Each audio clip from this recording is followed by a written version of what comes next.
Hello everyone, this is Erik, the Asian movie enthusiast, and this is my review of Sparrow, a Hong Kong drama comedy from 2008 that was directed by Johnnie To. Now Kay, played by Simon Yam, is the experienced leader of a team of pickpockets. Wikipedia says that pickpockets are also known as Sparrows in Hong Kong slang.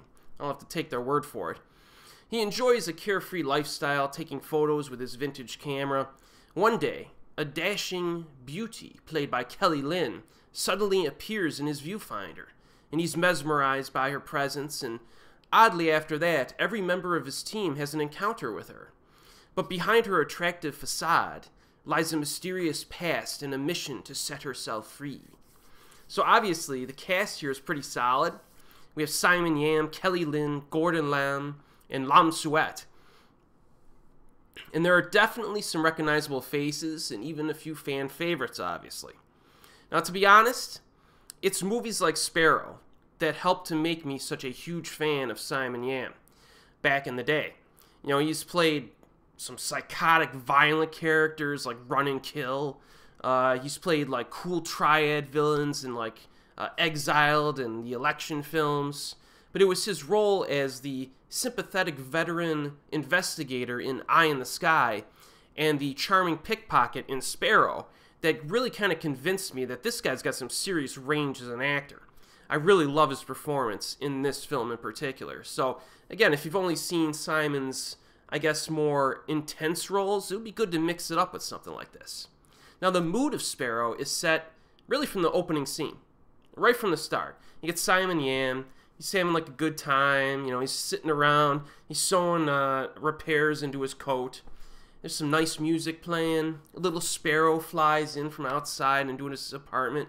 He snatches it, you know, and lets it go. You know, he smiles at it lovingly and then lets it go outside again.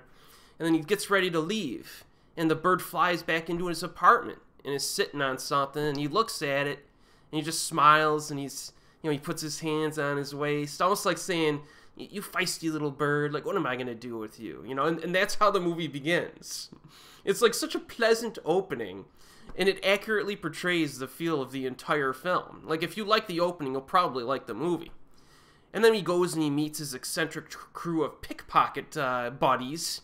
You know, these guys aren't like the most moral of guys. They pick people's pockets in the street. And they discuss things and stuff. And then there's a pretty neat little pickpocket sequence that's shot in one take. You know, the camera moves around and they work as a team. And they go through and they seemingly target tourists, really. And they'll go through and they'll do their little thing. You know, they pick people's pockets and, you know, it's a pretty neat little scene. And then each of them we see runs into this pretty lady. You can kind of tell early on they're getting in over their head with her. Like, you know, these guys just in this pickpocket crew are just coincidentally running into this lady, right? And she's almost kind of like playing them, like flirting with them in some ways. And it's pretty funny the way it goes down. There's some good quirky moments in there. So this is another one of those like character interaction films.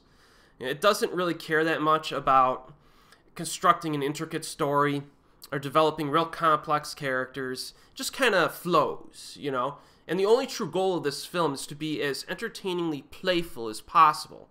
And I think that it succeeds pretty much with flying colors.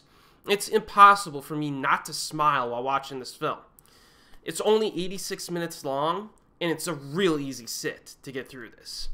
Now, I've read from critical reviews online that this was a partial homage to classic French cinema. Now, I'm not that familiar with classic French cinema. I've seen a handful of titles, but I can't offer my opinion on that specifically. But what I will say is that the music in this film in particular is kind of a blend of Chinese and European influences. It seemed to me as it was rolling along. It's pretty catchy, it's upbeat, and occasionally atmospheric. If I could buy the score for this movie, I would, but I have never been able to find it, unfortunately. Now, Johnnie To fans in general, they're usually pretty accepting of the diversity in this man's filmography. But there is a subset of To fans that really just kind of target his action films and gangster thrillers. Sparrow is not one of those. There are no gun battles in this film, there are no action scenes in this film, but there are some moments that may surprise you. I mean, the entire climax of this movie is so unique, like I wouldn't expect it going into it. But it's still pretty incredibly satisfying. You know, it's not something you typically see in a movie, which makes this one kind of endearing to me.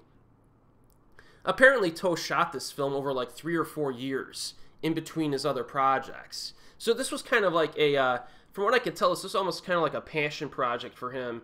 He just wanted to make a movie, kind of wanted to have fun with it and just make it as pleasant as possible. And I think he succeeded here. As an entertainment vehicle, I think this movie succeeds on like a minute-by-minute basis. You have like an endless array of quaint, quirky moments. You get some pickpocket scenes that are neat. Camera work is real good. The humor's effective. And it's a very light mood from start to finish. I strongly recommend this for anyone who's in the mood for like a very nice, pleasant film. Really. It's actually one of my personal favorites from To's entire filmography. This is definitely in my top 10. You know what I mean? Probably higher than that. So it's one that I go back to quite often, especially in the night when you just wanna absorb pleasantness and be in a good mood. This is the film for you, I think. I don't know if there's a streaming site that has it, but I know you could still probably find it on physical media online in order to watch it. So check it out if you can. And as always, I will see you next time.